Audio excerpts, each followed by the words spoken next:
Rationalisation topic पर बात करते ही 9th क्लास में और 8th क्लास में एक टर्म है रैशनलाइज द डिनोमिनेटर। तो इसकी याद आ जाती है और हम लोग जो है सबसे पहले इसको जानने का प्रयास करते हैं कि रैशनलाइज मतलब क्या होता है, रैशनलाइज द डिनोमिनेटर का मीनिंग क्या है। तो देखें, एक एग्जांपल से मैं बतलाता हूँ। ये रहता है रैशनलाइज द डिनोमिनेटर। ये टॉपिक ये कहता है रैशनलाइज द डिनोमिनेटर, डिनोमिनेटर को रैशनलाइज करें। अगर रहता है रैशनलाइज द न्यूमरेटर तो न्यूमरेटर को रैशनलाइज करेंगे।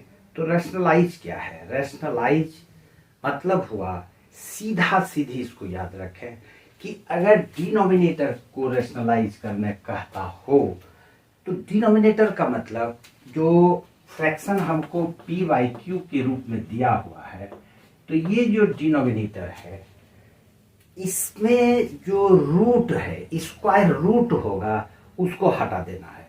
कैसे हटाते हैं ये तो आप जाने, लेकिन इसमें से मान लेते हैं कि अगर एक नंबर हमारे पास है a बाय रूट बी, तो ये क्वेश्चन सटीक बैठता है rationalise the denominator of a by root b, क्योंकि यहां पर ये रूट में है। तो रूट में है तो हम लोग इसको इसका डिनोमिनेटर को रूट हटा देना है।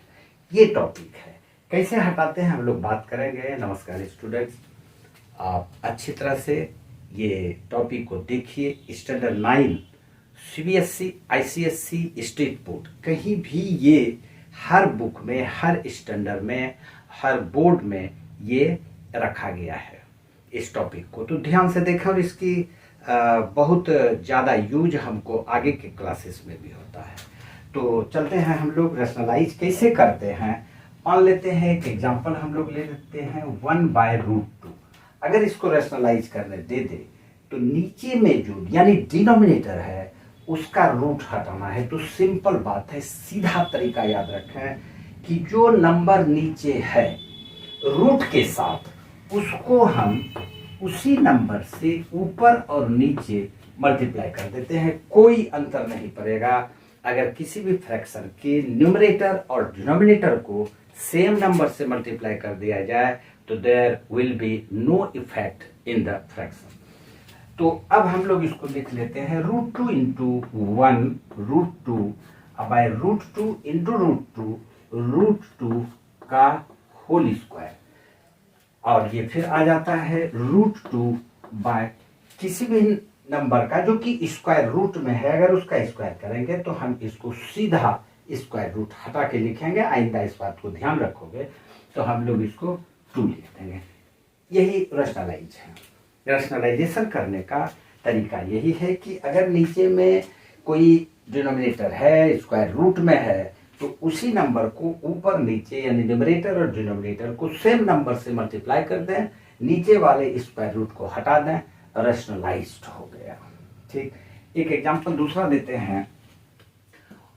ये तो क्वेश्चन तब होता है जबकि ये सिंगल टर्म हो, डबल टर्म भी आ सकता है। तो डबल टर्म में क्या करते हैं, मान लेते हैं रूट 3 माइनस रूट 2। ये दूसरा एग्जांपल है। ये एग्जांपल को देखें, यहां पर रैशनलाइज करना है। अब इसको किससे मल्टीप्लाई करोगे? यहां पर रूट 3 से करोगे कि रूट 2 से करोगे? तो इसका एक अलग नियम है। वो नियम क्या है कि जो दो नंबर है उस दोनों नंबर में या तो दोनों नंबर स्क्वायर रूट में हो या कोई एक स्क्वायर रूट में हो, इससे कोई मतलब नहीं है। करना क्या है कि सेम नंबर रहेगा। जैसे 3 है 2 है तो नंबर 3 और 2 ही रखेंगे, सिर्फ इसके साइन को चेंज कर देंगे। अगर यहां पर माइनस है नीचे में तो प्लस लेंगे, बस यही याद रखना है और कुछ याद नहीं रखो। चलो, तो क्या करते हैं, इसको रूट 3 और प्लस रूट 2 प्लस रूट 2। अभी हमने कहा कि ये जो माइनस है सिर्फ इसको चेंज करेंगे। अगर ये माइनस है तो प्लस कर देंगे और प्लस है तो माइनस कर देंगे। तो यहाँ पर माइनस था तो प्लस प्लस कर दिए और नंबर में कोई चेंज नहीं किया गया है। ठीक, अब इसको सिंप्लीफाई करेंगे। इज इक्वल टू 1 इंटू इतना, तो ये √3 प्लस √2 और बाय, यहां पर एक फॉर्मूला याद रखना होगा, a minus b into a plus b, a minus b into a plus b, a square minus b square. तो हम लोग इसको लिखेंगे √3 का स्क्वायर माइनस √2 का स्क्वायर। ठीक, अब इसको लिखते हैं √3 प्लस √2 बाय, और ये √3 का स्क्वायर का मतलब 3, तो 3 और माइनस √2 का स्क्वायर का मतलब 2। ठीक, अब ऊपर में जो है उसको कुछ नहीं करना है, फिलहाल ये हम रख देंगे √3 प्लस √2 बाय हो गया 3 माइनस 2 1, यानी यही आंसर रह जाएगा। इसी को रेशनलाइज करते हैं। बहुत प्रॉब्लम ये हम देखते हैं स्टूडेंट को इसको सॉल्व करने में होती है, तो इसमें डरने की कोई बात नहीं है, सिंपल तरीका है। अगर सिंगल टर्म है तो उसको मल्टीप्लाई करेंगे, अगर डबल टर्म है तो सिर्फ साइन चेंज करके उसी नंबर से, प्लस है तो प्लस माइनस रखेंगे, ऑपोजिट साइन को सिर्फ ऑपोजिट कर देना है, मल्टीप्लाई करके सिंप्लीफाई कर लो, आंसर आ जाएगा, रेशनलाइज हो ही जाएगा। ठीक, लेकिन यहां पर एक प्रॉब्लम ज्यादा मैंने देखा है, और वो प्रॉब्लम है कि अगर डिनोमिनेटर में 3 टर्म्स रहे, 2 टर्म्स तक तो ठीक है, लेकिन 3 टर्म्स अगर है तो इसमें थोड़ा सा प्रॉब्लम बढ़ता है। एक एग्जांपल RS अग्रवाल के बुक का है, उसको मैं बतला रहा हूं, ध्यान से देखो। अगर डिनोमिनेटर में 3 टर्म्स है, अगर डिनोमिनेटर में 3 टर्म्स है 1 2 3, तो ये रेशनलाइज करना थोड़ा कठिन होता है, लेकिन नियम तो वही है। अगर नहीं हो रहा है तो प्रॉब्लम आप क्रिएट कर रहे हैं, कैलकुलेशन फॉल्ट हो रहा है, प्लस माइनस का मिस्टेक हो रहा है, नियम में कोई परिवर्तन नहीं है, नियम सेम है, देखो कैसे करते हैं। लेकिन एक बात यहां पर भी याद रखना है, इस बात को जरूर याद रखोगे कि ये जो 3 टर्म है, हम लोग ये देखेंगे कि ऐसा कौन सा 2 टर्म होगा। मान लो 1 2 और 3 है, ये 3 टर्म है, कोई भी 3 टर्म रहे उससे मतलब नहीं, मान लेते हैं ये टर्म्स है, तो इसमें से किसी 2 को एक साथ रखेंगे और एक को अकेला रखेंगे। ठीक, किसी 2 को ब्रैकेट में एक साथ, और जो सिंगल बच गया उसको अकेला कर देंगे। अब सवाल ये उठता है कि इसमें से किस 2 को एक साथ रखें, यही प्रॉब्लम है। यही वो प्रॉब्लम है जहां पर कि स्टूडेंट नहीं करने की वजह से सॉल्यूशन नहीं आ पाता है। तो इसका तरीका देखो क्या है, ऐसा 2 टर्म चुन लो जिसका सम तीसरे के बराबर हो जाए। जैसे अगर हम 1 और 3 को चुन लेते हैं तो 1 और 3 4 इसके बराबर नहीं है, तो क्या चुन लेंगे हम, 1 और 2 को चुन लेंगे, यानी कि एक साथ रखेंगे 1 और 2 को, क्योंकि 1 और 2 ऐड करने पर 3 होगा, और दूसरा जो टर्म बचा है वो 3 ही है, सेटिंग फिक्स, सेटिंग फिक्स। चलो अब क्या करते हैं, यहां पर ये RS अग्रवाल के बुक का क्वेश्चन है, और अपने में कॉन्फिडेंस रखो। अगर सॉल्यूशन बनाते हो, कभी कभी ऐसा भी होता है कि बुक के सॉल्यूशन में आंसर मैच नहीं करता है, तो चेक कर लिया करो। अगर चेक करने पर तुमको गलती नजर में नहीं आ रही है तो इसका मतलब ये नहीं है कि तुम गलत कर रहे हो, इसका मतलब ये भी हो सकता है कि बुक में आंसर मिसप्रिंट है। ठीक है, चलते हैं। तो अब हम यहां पर क्या करते हैं, 352 में किसको पेयर बनाएंगे, तो 3 और 2 को, तो 3 और 2 को लेते हैं, 3 बाय √3 और √2 को एक साथ रखेंगे, √3 माइनस √2, इसको इस तरह से पेयर जैसा मैंने अभी बतलाया था उस तरह से, और √5 को अलग कर देंगे, √5 ये आ गया। ठीक, अब तो जो नियम पिछले क्वेश्चंस में हमने देखा कि ये इसको एक टर्म मान लेंगे, इसको दो टर्म मान लेंगे, रेशनलाइज का जो नियम है उसको फॉलो करते चलो सॉल्यूशन आएगा ही।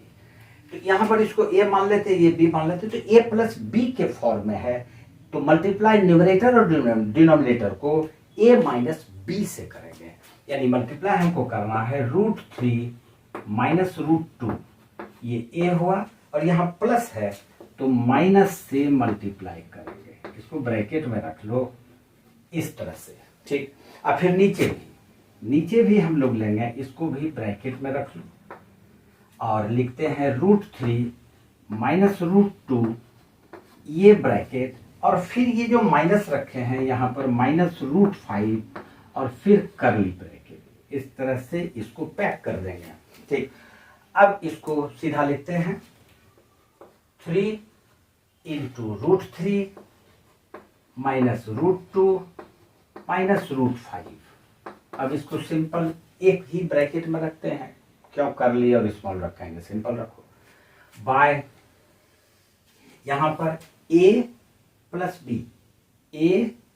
B into a minus b, इसका मतलब a² माइनस b², ठीक। तो हम लिखते हैं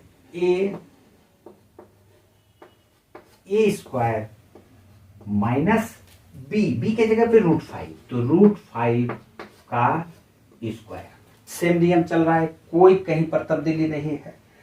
अब ऊपर को तो वैसे ही रहने देते हैं, ठीक है। तो यह आ जाता है 3 ब्रैकेट में √3 माइनस √2 माइनस √5 बाय, यहां पर जरा सावधानी से देखोगे तो ये आ जाता है, इसको a माने हैं तो a में क्या है, फिर a माइनस बी का होल स्क्वायर है, तो अब इसको a minus b whole square में तोड़ते हैं, तो √3 का स्क्वायर 3a² प्लस b² √2 का स्क्वायर 2, और माइनस है तो माइनस 2ab होगा, माइनस 2 इंटू √3 इंटू √2,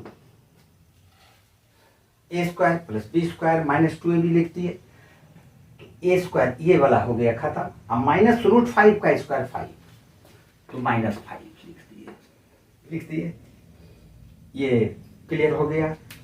इसको जरा उस तरफ लेके चलते हैं, ठीक है। तो इज इक्वल टू, यहाँ पर तो ऊपर में कोई चेंज नहीं करना है, सीधा उतार दो, 3 इंटू √3 माइनस √2 माइनस √5 बाय, अब ध्यान देने की आवश्यकता है ज्यादा, 3 प्लस 2 5, तो 5 लिख लेते हैं, 5 माइनस 2 √3 √2, तो माइनस 2 √6, माइनस 2 √6 और माइनस 5, ये माइनस 5 और ये प्लस 5 कैंसिल कर देते हैं, थोड़ा हल्का हो जाएगा, is equal to 3 into √3 minus √2 minus √5 और बाय हो गया माइनस 2 √6, माइनस 2 √6।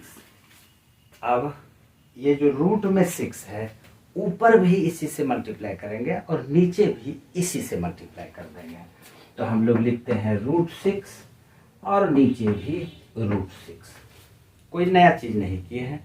क्वेश्चन नंबर 1 में यही बताए थे, 1/√2 करके आया था, याद करो ना, ठीक। तो अब इसको हम लोग लिख लेते हैं, मल्टीप्लाई करेंगे, ध्यान दो, 3 इंटू √3 इंटू √6, 3 √18 माइनस 3 √2 √6, तो 3 √12 माइनस 3 √12, और फिर माइनस है 3 √5 √6, तो 3 √6 माइनस 3 √30 बाय माइनस 2 √6 इंटू √6 6, ठीक। अब यहां हम लोग लिख लेते हैं जरा सा 3 9 18 को हम 9 इंटू 2 लिख सकते हैं, ध्यान से देखो। 18 इज इक्वल टू 9 मल्टीप्लाई 2, और इसको हम लोग लिख सकते हैं 3√2, ऐसा लिख सकते हैं। तो ये 3 और ये 3 9 हो जाएगा। तो हम लोग इसको इसमें से एक काम कर लेते हैं, 3 सब में कॉमन है, इस 3 को इस 6 से कटा ही देते हैं, हल्का रहेगा। तो इसको कटा देते हैं, तो ये बच जाता है 18 को हम लोग लिख सकते हैं 3√2। तो 3√2 माइनस ये 3 खत्म हो चुका है, 12 को क्या लिखेंगे, 12 को लिखेंगे 4 इंटू 3, और 4 को 2√3 लिख सकते हैं। तो फिर उसको लिख लेते हैं -2√3, ठीक। और ये 3 भी कट चुका था, तो बच गया -√30 और बाय हो गया। ये 3 से कट के 2 बचा था, तो -4 या तो यहीं पर आंसर छोड़ दो, लेकिन नीचे में डिनोमिनेटर में माइनस रखना उचित नहीं होता है, तो उसको ऊपर ले लेते हैं। तो ये माइनस हो जाएगा, ये प्लस हो जाएगा, और ये प्लस हो जाएगा, बस। यानी कि आंसर क्या आ जाएगा, प्लस वाला को पहले लिख लेना, माइनस की जगह पे प्लस, प्लस 2√3 यहां पर लिख देते हैं, आंसर फाइनल 2√3 प्लस में, और ये भी प्लस हो जाएगा, प्लस √30, और ये माइनस हो जाएगा, -3√2/4। क्योंकि कटने वाला तो कुछ है नहीं, इसमें से हम कुछ भी ले ही नहीं सकते हैं जो कि कट जाए, तो फाइनल आंसर हमारा यही हुआ। तो 3 टर्म्स जिसके डिनोमिनेटर में रहता है वो थोड़ा सा प्रॉब्लम करता है, लेकिन नियम वही है, किसी भी 2 टर्म को एक साथ रख लेते हैं और एक टर्म को छोड़ देते हैं, लेकिन किस 2 टर्म को एक साथ रखेंगे ये बहुत ही इंपॉर्टेंट चीज है। ऐसे 2 टर्म को एक साथ रखो जिसका सम तीसरे के बराबर हो जाए, तो सवाल बिल्कुल बनेगा, कहीं कोई प्रॉब्लम नहीं है। उम्मीद है कि ये क्वेश्चन जो कि ज़्यादातर स्टूडेंट को प्रॉब्लम करता है, आपको समझ में जरूर आया होगा। इसे आप बनाएं, दिक्कत है, प्रॉब्लम हो तो कमेंट में लिखें, ऐसा कई सवाल मैं बना दूंगा, ठीक है। और एक बात, एक रिक्वेस्ट ये है कि वीडियो को लाइक जरूर कर दिया करें। आप देखते हैं बहुत खुशी मिलती है, लेकिन लाइक करें, और सब्सक्राइब नहीं किए हैं तो उसको जरूर कर लें, अभी कर लो, भूल जाओगे फिर, ठीक है। ओके, आज इतना सा ही।